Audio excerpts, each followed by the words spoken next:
Greetings, what's up, and well met. D&D's Nuts here, back with another Foundry virtual tabletop module showcase. This time we'll be showing off the mod Image Hover by Eriku33. It's a really kick-ass mod that I couldn't imagine playing without, so let's hop over into Foundry and I'll show you what it does. And here we are, sitting beside the fire in our campsite in the Foundry server. How many times have you needed to show more of a token's art, but didn't want to take up the entire screen of all of your players for extended periods of time, especially when you have multiple tokens or perhaps a large monster? Well, this is the fix for that. With this mod, you simply have to hover your cursor over the different token to show the full art. I have mine set for the top left, but you can set yours for any corner of the screen. And yeah, as you can see up there, you get the whole image. This is super helpful in different combat encounters, as you can imagine, when you have different types of enemies, and it's almost like an ambush situation or something like that, where you don't have time to go over what they are. Your players can hover over the different tokens and see for themselves. I'll show another example of how I use this during a combat encounter here. We'll switch to this cave where the party readily dispatched some cultists that were up to no good. So these cultists down here, they have the default top-down token from Foundry, and as you can see in the top left, they have unique art that I've given them, and it's showcased by Image Hover. So I've done this by adding character art to their character sheet, but leaving their token the default path, the default top-down token that Foundry provides. So that allows you to have generic tokens or reuse tokens while also switching them up a little bit, giving them some unique identity by adding different character art to them. Now let's head back to the camp and we'll go over the settings and the customizability within this mod. Alrighty then, so let's start by going to the top right and clicking on the cogwheel, going to configure settings here, and let's scroll down until we find Image Hover. There it is.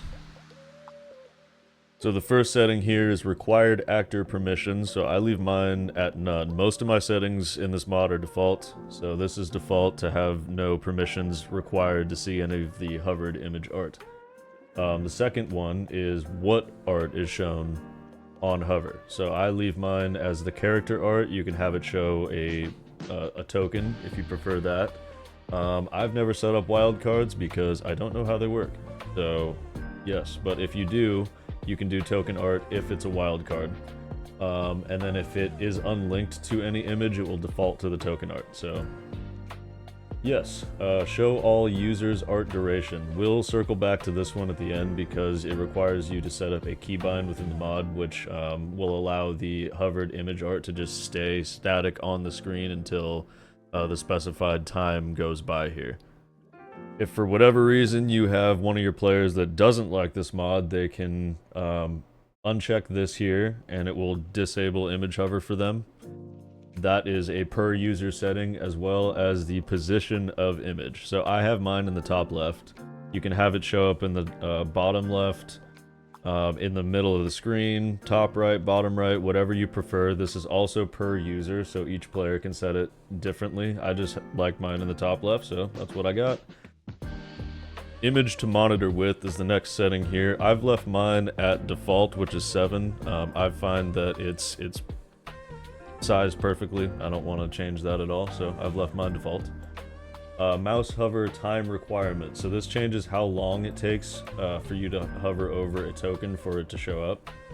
So if we save that here, you'll see the slight delay there after I save that setting. So I'm going to change mine back to 0. I like to just come up as soon as I hover over the token. Alright, circling back. The show all users art duration. So for that, we're going to have to go to configure controls in the game settings tab, the cogwheel, find image hover, and you can assign a keybind to show all users art here. So I've put mine as Z. You can just do that here and set as many keybinds as you'd like. I just keep mine at Z because I don't use it for anything else. So now that we've got that, this will show all users the art that you put on using that keybind for as long as you would like. So 6,000 milliseconds here, we'll save it. So Nesnaya here, if I press Z and then go off of it, you'll still see the image hovered in the top left here. And that will eventually go away, just depending on what time settings you have here. And that is all, folks. I hope you've enjoyed this module showcase for Foundry Virtual Tabletop. Again, this is Image Hover by Eriku33. I will have a link down in the description to the mod page so you can check it out for yourself. And I had a lot of mods active during this little showcase here, so if there are any that you saw that you want to see me go over, let me know down in the comments. If you enjoyed the video, go ahead and give the like button a smack, subscribe if you want to see more like this, and until next time, stay frosty.